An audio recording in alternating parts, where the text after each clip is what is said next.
principal sir, judges, and all teachers, and my opposition team, and audience to present here. Myself, Itra Fatma, and I am the leader of Galaxy House, and this is my team Galaxy House. First of all, I thankful to my school management to organizing this competition and give me a golden chance to stand in front of you and speak some words in front of you. Then, first of all, I would like to introduce my teammates. These are my teammates. He is Ayush. He is Amol. She is Shreya. She is Rashid. Hey. He is Rehan. This is my team and I am the leader of the group and we are supporting a school. So, what is a school? School is refers to the sincerity, capacity, audacity, order line and honesty of the student. It order line to those students who fulfill its all and they completely know about the society, culture, background and other more things. So, school is important for a child development in many ways, including academic development.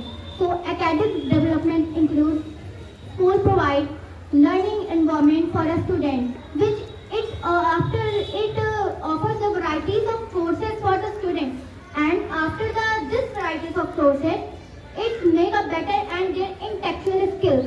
Then my next point is social and emotional skills, which developed by the schools. School provide opportunities for the students that they socialize with the others. They socialize with the other and build confidence. They will build confidence and boost their confidence by speaking skills. And they will talk to each other by without any technology, without any tension of self-confidence. And my next point is career development. Career development is refers to the counseling and guidance of the teachers which is given by a school, which cannot be given by a coaching, and it is refers to our sincerity which is given by a school. And I want to come my own language to express more advantages of a school. School is refers to the overall development. School में ही हमें overall development मिलता है. Overall development का मेरा मतलब ये हुआ कि holistic development. It means holistic development like team work as they are doing, leadership as I am doing and collaboration, एक दूसरे के साथ कोलैबोरेट होना. ये सारी चीजें हमें एक स्कूल में ही सिखाई जा सकती हैं, कोचिंग में नहीं. And I want to more important thing of the world which is education and communication speaking skills. We communicate with other without any hesitation in a school because the teacher guidance to us. जो teachers होते हैं वो हमें guide करते हैं. Teachers हमारे जो schools में होते हैं वो हमारे guidance होते हैं और हमें minorities provide करते हैं कि हम जो दूसरा है उसके खिलाफ कुछ बोल सकते हैं. हमें अपने self confidence को boost करने की ताकत देते हैं. And that's why we are supporting school is best. Thank you. Good afternoon, everyone. Respected managers, sir, principal, sir, vice principal, ma'am, all teachers and all my dear friends. My name is Alex Rathod and I am from class 8. I am the leader of my team. First of all, I would like to introduce my team. Please, brother. Myself, Adarsan from class 7. My name is Emergency from class 7. Myself, Mohammed Abbas from class 8. Myself, Mohammed Anand from class 7. Myself, Simran from class 7. And we are supporting coaching. Coaching, the word coaching is an issue is about to give development a person's potential and one chance to keep this momentum is going to this set our great choice and goals. इसका मतलब यह है कि अगर आपको जीवन में कुछ करना है और अगर आपको आगे बढ़ना है तो सबसे पहले तो आपको एक बड़ा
बच्चे होते हैं। अगर हम बात करें जो बड़े बड़े कोचिंग होते हैं वहाँ पे काफ़ी सारे बच्चे होते हैं। जो टीचर्स होता है वो बच्चे को नोटिस नहीं कर पाता है, पीछे बच्चा क्या कर रहा है, फ़ोन चला रहा है, क्या कर रहा है, वहाँ पे कोई मायने नहीं करता है।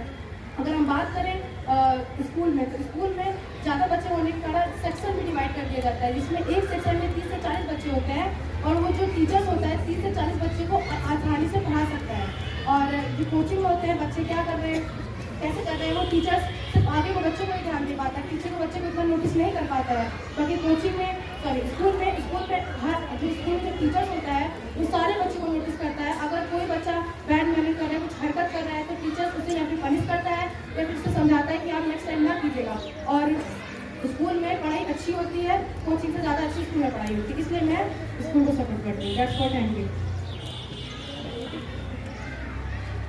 जैसा कि आपने कहा कि जो कोचिंग में होता है मोबाइल लेके आते हैं, ऐसा नहीं है। स्कूल में भी जो बच्चे होते हैं मोबाइल लेके आते हैं, और अगर कोई भी कुछ भी स्कूल में कुछ सेलिब्रेशन होता है तब भी जो स्टूडेंट होते हैं मोबाइल लेके आते हैं। और जो लोग स्कूल जाते हैं और वहाँ से आते हैं, आने के बाद आपको मैं बताना चाहूँगा कि वो स्कूल से आने के बाद, घर पे आने के बाद या तो मोबाइल चलाएंगे या तो जो पेरेंट्स हैं उनको परेशान करेंगे या कुछ करेंगे।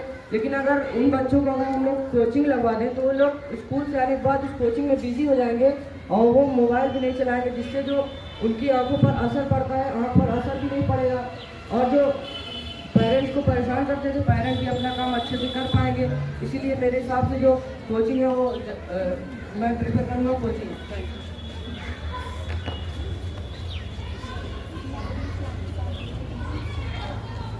जैसा मैं आपको बताना चाहता हूँ कि स्कूल बेस्ट है, तो आप जो कह रहे हैं कि कोचिंग लगा देंगे, तो जो अगर वो जो बच्चा है वो स्कूल का भी काम करेगा और कोचिंग का भी काम करेगा तो उसके ऊपर ज़्यादा मतलब बर्डन हो जाएगा और वो खुद के लिए टाइम नहीं निकाल पाएगा। लेकिन अगर हम जहाँ बात करें स्कूल की, आप कह रहे हैं जो बच्चे स्कूल में फ़ोन लेके आते हैं, ऐसा नहीं है। बच्चे फ़ोन सिर्फ लाते हैं कोई जैसे सेलिब्रेशन होता है, जैसे स्पोर्ट्स हो गया या फिर और भी कोई कॉम्पिटिशन होता है तो उसमें लाते हैं। वो भी अपने मन से नहीं लाते, वो टीचर्स की परमिशन से लाते हैं। अगर टीचर्स उन्हें मना कर रहा है तो वो फ़ोन नहीं लाएंगे, और अगर टीचर्स उन्हें परमिशन दे रहा है तभी वो फ़ोन लाएंगे।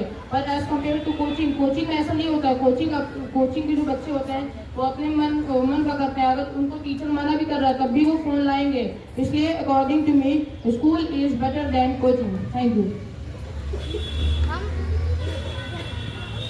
हम कोचिंग के साथ साथ स्कूल का सपोर्ट कर रहे हैं, ना कि स्कूल का हम विरोध कर रहे हैं।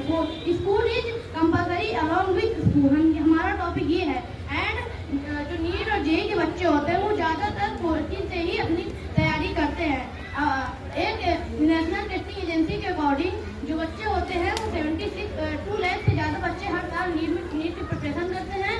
एंड 10 लाख से ज़्यादा बच्चे जो होते हैं हर साल जेईई की प्रिपरेशन करते हैं। उनमें से जो 70 to 76% जो स्टूडेंट होते हैं वो अपनी प्रिपरेशन किसके द्वारा करते हैं, ऑफलाइन कोचिंग के द्वारा।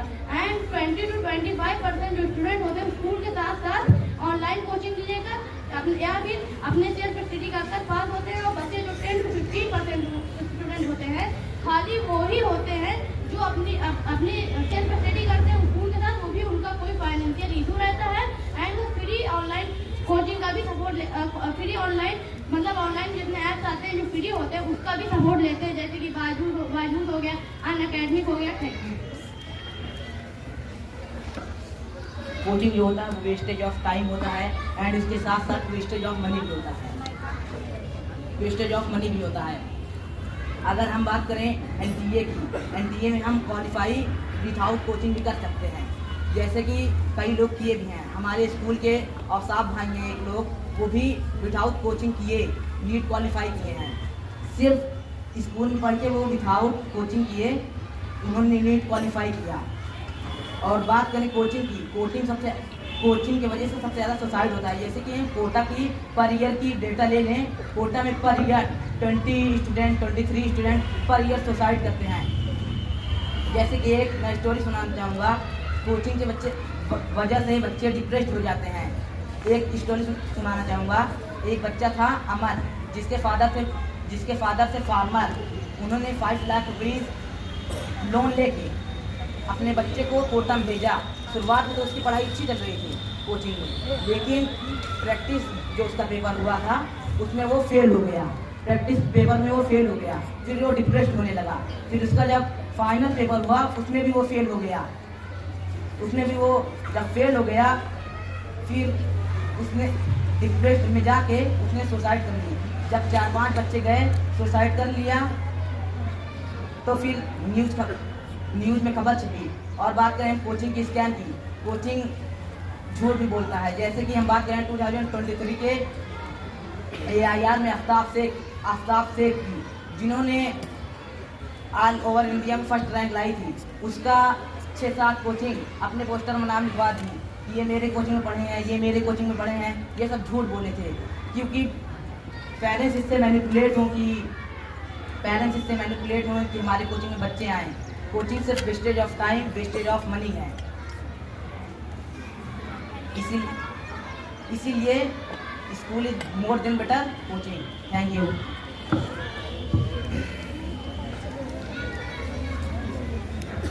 जैसे कि आपने कहा है कि कोटा में जो बच्चे होते हैं वो आए दिन सुसाइड करते रहते हैं, इसमें कोचिंग का रोल है, पर ऐसा नहीं है। इसमें पेरेंट्स और स्कूल दोनों का रोल होता है, क्योंकि स्कूल जो होता है वो प्रेशर डालता है पढ़ाई को लेके। वो एक बार में इतना असाइनमेंट दे देते हैं या कुछ जो होमवर्क रहता है वो सब दे देते हैं, लेकिन जो पेरेंट्स वाले भी होते हैं वो भी इनको ही कहते हैं कि तुम मेरा पैसा लिए हो और इसमें बर्बाद कर रहे हो, तुम पढ़ाई नहीं कर रहे हो। उसको देखो वो तुमसे आगे जा रहा है, वो तुमसे ज़्यादा अच्छा पढ़ाई कर रहा है। और आप जो कह रहे हैं कि कोचिंग वेस्ट ऑफ टाइम है और वेस्टेज ऑफ मनी है, ऐसा नहीं है। अगर हमें जो स्कूल में डाउट होता है और स्कूल कोचिंग में जैसे नहीं पढ़ेंगे तो उसको अगर हम कोचिंग में पूछते हैं तो कोचिंग हमें बता देता है, लेकिन जो स्कूल होता है उसमें इतनी ज़्यादा डाउट नहीं क्लियर कराता। और स्कूल में फिक्स टाइम होता है, लेकिन कोचिंग में फिक्स टाइम नहीं होता। और मैं आपको बताना चाहता हूँ कि एक बच्चा है जिसके पेरेंट्स सोचते हैं कि हम अपने बच्चे को कोचिंग में डाल देंगे, और यहीं पे पेरेंट्स से गलती हो जाती है कि और बच्चा भी सोचता है कि अगर हमें जो नहीं आएगा क्वेश्चन तो हम अपने आप से क्यों सॉल्व करें। जब हम कोचिंग पढ़ रहे हैं तो हम डायरेक्ट कोचिंग में पूछ लेंगे। और जो बच्चा कोचिंग नहीं पढ़ता है, जो बच्चा स्कूल जाता है वो क्वेश्चन को नहीं आ रहा तो वो बैठेगा 1-2 बार वो क्वेश्चन सॉल्व करेगा, और उससे वो क्वेश्चन आ जाएगा। अगर नहीं आएगा तो वो जाके अगले दिन अपने स्कूल अपने टीचर से पूछेगा और उसी क्वेश्चन को 1-2 बार करेगा, और जब उसे वो क्वेश्चन आ जाएगा वो उसे कभी नहीं भूलेगा। और वहीं पे जो बच्चा कोचिंग के भरोसे रहता है वो क्वेश्चन रोज अपने टीचर से पूछेगा, लेकिन वो क्वेश्चन से कभी नहीं आएगा। That's all, thank you. अगर हम बी के स्टूडेंट की बात करें, जो कि कोचिंग उनके लिए बहुत ही बेनिफिशियल होता है। कोचिंग में उन्हें उनके डाउट्स भी क्लियर करवाए जाते हैं और भी अदर एक्टिविटीज़ भी होती है। कोचिंग में वो उन्हें जो टीचर्स होमवर्क दे देते हैं, जो उन्हें होमवर्क नहीं आते हैं वो अपने होमवर्क को कोचिंग में कर सकते हैं। जबकि स्कूल में जो डाउट्स रहते हैं हमारे, वो बहुत सारे बच्चे एजुकेशन की वजह से अपने डाउट्स को टीचर तक बता नहीं पाते हैं, जिसका उनका डाउट्स क्लियर नहीं हो पाता है। और वही स्टूडेंट अपने टीचर से फ्रेंडली हो जाते हैं और उनका डाउट क्लियर भी हो जाता है। Thank you.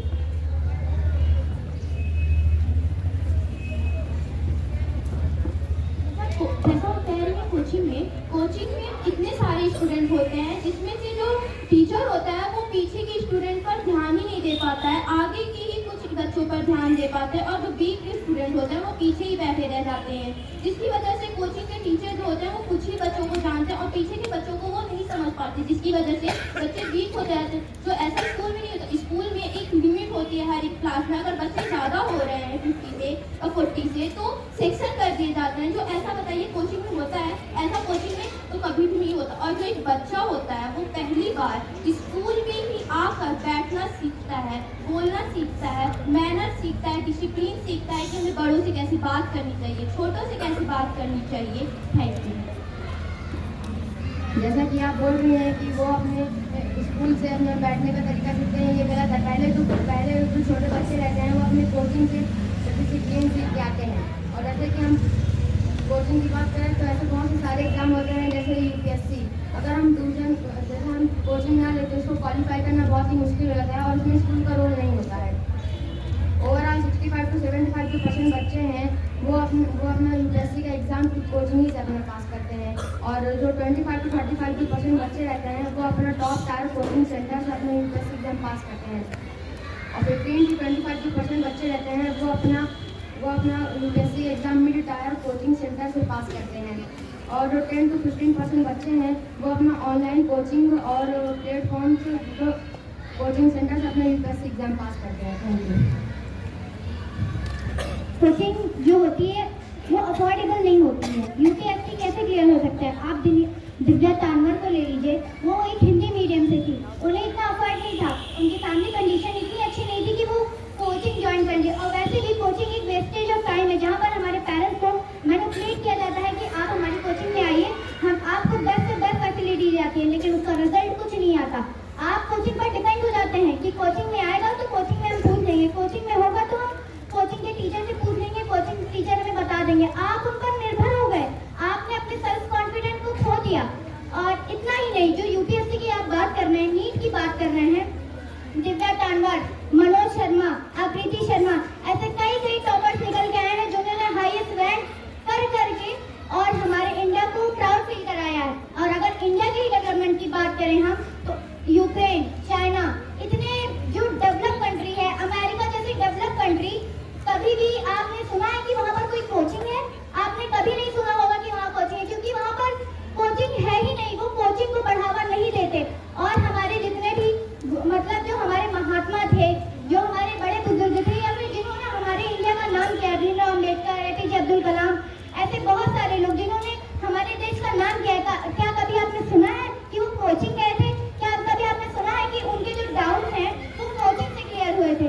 तो ये मानना आपका बिल्कुल गलत है। और that's why we are supporting coaching school.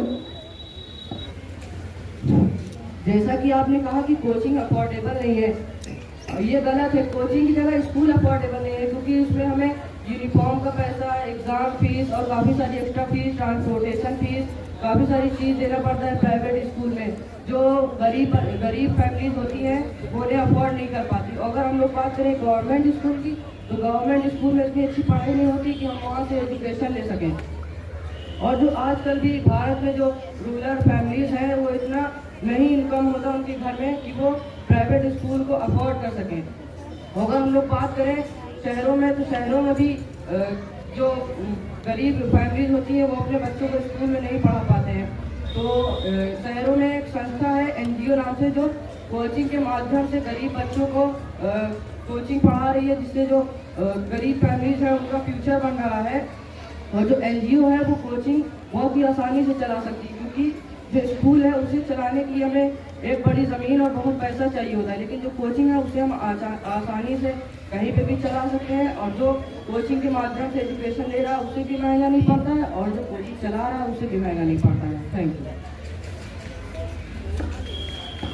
मैं बताना चाहूँगा, जो गरीब बच्चे हैं वो स्कूल अफोर्डेबल कर सकते हैं। इसके लिए गवर्नमेंट ने स्कीम चलाई है, RTE एक्ट, कॉन्स्टिट्यूशन का 23-24 आर्टिकल नंबर आप पढ़ लीजिएगा। उसके अंदर हमें गवर्नमेंट से पैसा मिलता है अपने बच्चों को पढ़ाने के लिए। जितने भी गरीब बच्चे हैं उससे वो पढ़ सकते हैं। अगर आप बात करते हैं ट्रांसपोर्टेशन की, कि आप कहीं गांव में रहते हैं, कोचिंग किससे जाएंगे? ट्रांसपोर्ट ही जाएंगे कि पैदल जाएंगे? अगर हम पैदल कोचिंग जा सकते हैं, पैदल स्कूल भी जा सकते हैं। कोई वो नहीं है कि हम कोचिंग पैदल जाएंगे, स्कूल ट्रांसपोर्ट से जाएंगे। कोई हमें फोर्स नहीं किया जाता कि हम स्कूल ट्रांसपोर्ट से जाएँ, हम स्कूल पैदल भी जा सकते हैं। यूनिफॉर्म की अगर हम बात करें, तो वहाँ हम कोचिंग में गंदे कपड़े पहन के जाएंगे, लोग हमारे पढ़तेंगे। हम कोचिंग के लिए भी एक न्यू ड्रेस लेते हैं, जितने को पड़ता है उससे कम रेट में हमारा स्कूल का यूनिफॉर्म मिल जाता है। अगर हम बात करें इक्वालिटी की, कोचिंग में ज़्यादा इनइक्वालिटी होती है। Thank you. कोचिंग में हमें एक्स्ट्रा मोटिवेशन मिलता है, जैसे टीचर हमें कंटिन्यूटी इंकरेज करते हैं और हमारे अंदर हमारे इम्प्रूवमेंट भी लाते हैं। हॉस्टलिंग डेवलपमेंट भी हमारे learning skill, life skills, confidence, अगर सारी चीज़ों को टीचर्स हमारे कॉन्फिडेंस को बढ़ाते हैं। Thank you. कौन कहता है कि जो कोचिंग में है वहाँ पर मोटिवेशन मिलती है? ऐसा नहीं है। कोचिंग के ऐसा नहीं है, स्कूल में कोचिंग के कंपेयर में ज़्यादा मोटिवेशन मिलती है। जैसे कि हमारे टीचर्स होते हैं वो हमें मोटिवेशन देते हैं। और तो जैसे कि आप कह रही हैं स्किल डेवलपमेंट में, तो जो कोचिंग में होता है वहाँ पर हॉस्टलिक डेवलपमेंट नहीं हो पाता। फॉर एग्जाम्पल अगर हम स्कूल की हम बात करें तो फॉर एग्जाम्पल हम ले सकते हैं skill development. Students learn a variety of discussion through assignment and other thing including critical thinking, communications and etc. So आप ये कैसे कह सकती हैं कि जो कोचिंग है उसमें मोटिवेशन मिलती है, उसमें स्किल डेवलपमेंट होता है। स्किल डेवलपमेंट तो स्कूल में होता है, जैसे कि जो बच्चे होते हैं वो असाइनमेंट के थ्रू, क्रिटिकल थिंकिंग के थ्रू, कम्युनिकेशन के थ्रू अपना जो है वो स्किल डेवलपमेंट कर सकते हैं। Thank you. जैसा कि आप बोल रहे हैं कि मोटिवेशन इन्वॉल्व कोचिंग के डिसिप्लिन और फोकस इन्वायरमेंट में स्टूडेंट्स को गोल अचीव करने में हेल्पफुल होता है। और जो कोचिंग वाले रहते हैं वो हमें शॉर्ट ट्रिक्स और स्टडीज प्रोवाइड करते हैं, जिससे एग्जाम के टाइम जो स्टूडेंट रहते हैं उनका टाइम सेव होता है। और कोचिंग वाले हर स्टूडेंट को वीकनेस के हिसाब से उसका स्टडी प्लान करते हैं कि वो अपना स्टडी कैसे करे। और जैसे कि बाहर देश में जैसे कि कोचिंग होता है। Thank you. 2 घंटे में वो आपको कौन सा डिसिप्लिन, मैनर, कौन सा मोटिवेशन आपको वो देंगे? 2 घंटे में तो हमारी मैथ तक नहीं सॉल्व हो पाती है, तो वो आपको कौन सा डिसिप्लिन, मैनर? हमारे स्कूल में हर एक चीज़ सिखाया जाता है। क्या कोचिंग में पेरेंट टीचर मीटिंग रखी जाती है? नहीं ना। हमारे स्कूल में पेरेंट टीचर, सभी स्कूलों में पेरेंट टीचर मीटिंग रखी जाती है। जो वीक स्टूडेंट होते हैं उनके लिए रखी जाती है कि हाँ, पेरेंट्स आते हैं, उनको बताते हैं उनकी कमियाँ, टीचर बच्चों की कमियाँ बताते हैं और पेरेंट्स बच्चों की एक दूसरे की कमियाँ ढूंढ कर बताते हैं। तो दोनों लोग उसके पीछे वर्क करते हैं और अपना काम करते हैं। जिससे तो कोचिंग में क्या बच्चे के पीछे क्या पेरेंट टीचर मीटिंग रखी जाती है? क्या पेरेंट्स आते हैं? बताइए। पेरेंट्स तो नहीं आते। पेरेंट टीचर आज तक किसी ने नहीं सुना कि कोचिंग में पेरेंट टीचर मीटिंग होती हो। स्कूल में पेरेंट टीचर मीटिंग बच्चों के लिए ही होती है। Thank you. जैसा कि आप कह रही हैं बात कि उधर वीक स्टूडेंट होते हैं, तो जो कोचिंग होता है उसमें भी हमें टाइम मैनेजमेंट स्किल सिखाया जाता है, जिसमें हम अपने टाइम को कैसे मैनेज कर सकें।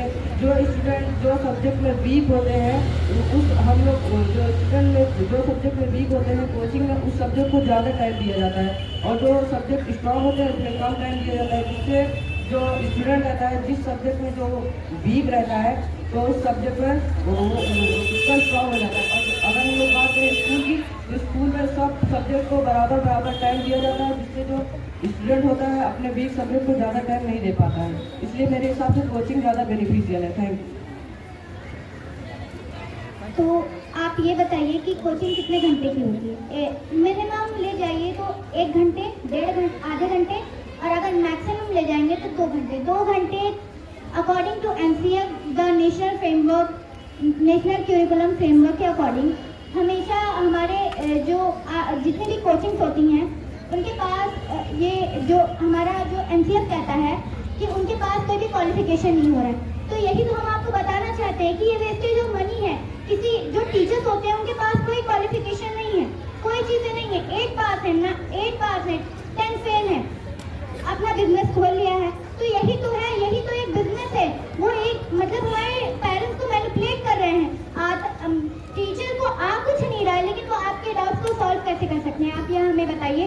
और आप वहाँ पर क्या कम्युनिकेशन और पब्लिक स्पीकिंग स्किल्स सीख सकते हैं। आप अपने कॉन्फिडेंस को वहाँ पे बूस्ट कर सकते हैं। 2 घंटे होते हैं वहाँ पर, क्या क्या आप उसमें सीखेंगे? आप अपने डाउट पूछेंगे, आप एजुकेशन के बारे में जानेंगे। आप बताइए कि क्या वो इंडिविजुअलिटी और क्रिएटिविटी को प्रमोट करते हैं? आप हमें ये बताइए कि वहाँ के जो टीचर्स होते हैं वो गाइडेंस देते हैं, वो बच्चों को माइनॉरिटीज देते हैं। Thank you. जैसा कि आप कह रहे हैं कि जो कोचिंग की जो टीचर होते हैं वो क्वालिफिकेशन नहीं होते हैं, पर ऐसा नहीं है। बहुत सारे ऐसे कोचिंग हैं, जैसे कि तो इतने बड़े कैसे कोचिंग सेंटर हो गया, क्यों वो क्वालिफिकेशन नहीं किया? अगर वो क्वालिफिकेशन नहीं होते, वो पढ़े लिखे नहीं होते तो इतनी बड़ी उनकी कोचिंग सेंटर नहीं हो सकती थी। लेकिन वो पढ़े लिखे थे और उनके हर अलग अलग जगह पर उनका ब्रांच है, और वो बच्चे भी जो होते हैं वहाँ पढ़ने के लिए बहुत एक्साइटेड होते हैं। और अगर आप वो जो बोल रही हैं, जो ऑफलाइन बच्चे होते हैं जो सिर्फ 1 और 2 आवर पढ़ते हैं, पर अगर वो ऑनलाइन ऑफलाइन दोनों पढ़े तो जितना आवर पढ़ सकता है वो पढ़ सकता है, क्योंकि ऑनलाइन में कोई आवर्स नहीं होता और ऑफलाइन में 2 आवर्स होता है। और जो ऑनलाइन पढ़ेगा उसको भी जोड़ के वो स्कूल से ज़्यादा ही आवर्स पढ़ सकता है कोचिंग में। That's all, thank you. अगर हम बात करें लोकल कोचिंग में, कि जो लोकल कोचिंग होता है वहाँ पे किसी टीचर्स की डिग्री वगैरह कुछ नहीं देखी जाती कि टीचर्स क्या डिग्री लेके बैठा है, कि क्या लेके बैठा पढ़ा रहा है। वहाँ पे जो लोकल के बच्चे होते हैं 30 से 40 बच्चे होते हैं और उस 30 से 40 बच्चे में टीचर्स किस किस बच्चे पे ध्यान दें। चलिए मान लेते हैं कि बच्चा 8th का है, कोई बच्चा 10th का है, तो कोई बच्चा 11th का है। तो आप ये सोचिए कि जो टीचर्स है वो सभी बच्चों को कैसे संभालेंगे, कोई अलग अलग क्लास का है। तो इसमें ये हम कह सकते हैं कि जो टीचर्स होते हैं वो सभी बच्चे पे फोकस नहीं कर पाते क्योंकि सब बच्चे अलग अलग क्लास के होते हैं। जो आप कह रहे हैं कि डिग्री क्या स्कूल के जो टीचर्स होते हैं उनको क्या पेरेंट्स क्या हमेशा डिग्री देखते रहते हैं क्या? स्कूल के जैसे आप कह रहे हैं कि डिग्री देखते हैं, तो कोचिंग में भी बहुत सारे पेरेंट्स होते हैं कि जो अपने बच्चे के लिए फ्यूचर को सोचते हैं, तो अपने बच्चे के लिए कुछ बड़ा करने के लिए वो भी कोचिंग में अपने जो टीचर्स उनको पढ़ाते हैं उनकी परफॉर्मेंस कैसा पढ़ा रहे हैं पहले हम जान लेते हैं पढ़ाते हैं। ऐसा नहीं कि कोई भी ऐसा कोई टीचर कुछ भी पढ़ा रहा है तो उसको भेज दिए तुरंत, उसके बारे में पहले इन्फॉर्मेशन लेते हैं, जानते हैं। और जब कह रहे हैं कि वेस्टेज ऑफ टाइम होता है, और वेस्टेज ऑफ टाइम तो स्कूल से ज़्यादा होता है, स्कूल ज़्यादा टाइम खाता है। अगर 8 घंटे 6 घंटे स्कूल चल रहा है और कोचिंग कितनी देर चलती है? 2 घंटे 3 घंटे। ऑनलाइन में जो कोचिंग होती है वो कितनी देर चलती है? केवल 2 घंटे 3 घंटे 4 घंटे, वो भी ज़्यादा कितना चलेगा? और स्कूल की बात करें तो 6 घंटे 4 घंटे 8 घंटे, इतने स्कूल का ज़्यादा तो टाइम कोचिंग से ज़्यादा स्कूल टाइम खा रहा है। मैटर ये नहीं करता कितना टाइम स्कूल खा रहा है, मैटर ये करता है उतने समय में कितना समय हम इन्वेस्ट कर रहे हैं, हम उसमें कितना समय इन्वेस्ट करते हैं, हम उसमें 8 सब्जेक्ट पढ़ते हैं एंड अदर एक्टिविटीज़ सीखते हैं। जैसे कि आपने कहा क्वालिफिकेशन के बारे में, क्वालिफिकेशन हम कोई एक कोचिंग के बारे में नहीं बता रहे हैं। मेजॉरिटी ऑफ कोचिंग जितने भी विलेजेस में हमारी कोचिंग चलती है इसमें कोई भी क्वालिफिकेशन नहीं देखी जाती। और स्कूल में जो टीचर्स आते हैं जॉब पे, उसमें उनका इंटरव्यू होता है, उनकी बिहेवियर देखा जाता है, बात करें कि पेरेंट्स कोचिंग के टीचर का बिहेवियर देखते हैं, यही तो नहीं देखते। यही तो हम आपको समझाना चाहते हैं कि कोचिंग में पीटीएम नहीं होता। कोचिंग में पीटीएम क्यों नहीं होता? क्योंकि पीटीएम इसलिए नहीं होता क्योंकि हर एक टीचर के पास इतनी ज़्यादा क्वालिफिकेशन नहीं होती है, उतना ज़्यादा नॉलेज नहीं होता है। सिर्फ कोचिंग में wastage of time, wastage of money, और कोचिंग में कोई यूटिलाइजेशन भी नहीं होती। जहाँ जितने बच्चे भर लो, सिर्फ कमर्शियलाइजेशन है। कोचिंग में सबसे ज़्यादा पैसा व्यापारीकरण का सबसे ज़्यादा महत्व है। पैसा कमाने की बात करें, कोचिंग में इतना पैसा कमाते हैं, आप अंदाज़ा लगा सकते हैं। हम इसे इस बात से अंदाज़ा लगा सकते हैं कोचिंग के इनकम की। एक पर ईयर यूपीएससी में पार्टिसिपेट करते हैं 10 लाख बच्चे, एक बच्चे की फी होती है 20,000। हम मानते हैं उसमें से 50% बच्चे कोचिंग करते हैं, तो 5 लाख बच्चे कोचिंग करते हैं, एक बच्चे की फीस 20,000 रुपये। इसको हम मल्टीप्लाई करेंगे कितना आएगा पता है? आपके पास आएगी इनकम 1000 करोड़, जिसकी इनकम इतनी बड़ी है। इससे हम अपने देश को डेवलप कर सकते हैं। सिर्फ ये wastage of time, wastage of money है। इसे मैं बार बार रिपीट कर रहा हूँ, कोचिंग फीस से wastage of time, wastage of money है। Thank you. Coaching wastage of time नहीं है, क्योंकि हम अगर पढ़ाई करते हैं तो पढ़ाई के हमारा वेस्ट टाइम नहीं होता। जितना हम पढ़ाई करते हैं उतना हमारा माइंड डेवलप होता है, उतने हम होशियार होते हैं और हम पढ़ाई कभी खत्म नहीं होती। नॉलेज इन्फिनिटी है। और बात रही कि मतलब अदर एक्टिविटीज़ की, तो कोचिंग अदर एक्टिविटीज़ भी करता है। जैसे कि कुछ कोचिंग होते हैं जो मतलब वीविंग का करते हैं, वीविंग कोचिंग होते हैं, एंड कुछ गेमिंग होते हैं, एंड एकेडमी होते हैं जो क्रिकेट पे फोकस करते हैं, फुटबॉल का, एंड बहुत से ऐसे कोचिंग हैं जो बहुत से ऐसे कोचिंग है जो मतलब बच्चे जो रहते हैं वो स्कूल में टैलेंट उनका छुपा रहता है, लेकिन वो निकाल नहीं पाते, अपना टैलेंट दिखा नहीं पाते, क्योंकि उनके पास टैलेंट तो है बट उनको टाइम नहीं मिलता कि हम किससे मतलब अपना टैलेंट किससे दिखाएं। तो कोचिंग या एकेडमी ज्वाइन करके अपना टैलेंट सबको वो दिखा सकते हैं। Thank you. कौन कहता है कि स्कूल में टैलेंट छुपाया जाता है? आप जैसे कि कह रहे हैं कि जो कोचिंग में टैलेंट दिखाया जाता है, पर ऐसा नहीं है। टैलेंट जो है वो कोचिंग में छुपाया जाता है, स्कूल में नहीं छुपाया जाता। और आप जो कह रहे हैं कि जो स्टडी होती है वो ज़्यादा कोचिंग में होती है, पर आप ये बताइए हमें कि कोचिंग में 1 या 2 आवर होते हैं, तो उसमें आप कितने सब्जेक्ट पढ़ लेंगे? अगर आप पूरे सब्जेक्ट पढ़ना भी चाहते हैं तो जो आपका टीचर, आपका कोचिंग टीचर है, वो आपके कमज़ोर सब्जेक्ट पर ही ध्यान देगा। यही पर अगर हम बात करें स्कूल पे, तो स्कूल में 5 से 6 आवर्स होते हैं, जिसमें जो सारे सब्जेक्ट पढ़ाए जाते हैं, पर सब्जेक्ट 30 और 40 मिनट्स के होता है। तो जो स्कूल है उसमें मतलब अच्छी पढ़ाई होती है एज कम्पेयर टू कोचिंग। और जो बच्चा है अगर वो कोचिंग ना पढ़े तो वो सेल्फ स्टडी भी कर सकता है। सो मैं कुछ फ्यू लाइन्स कहना चाहता हूँ।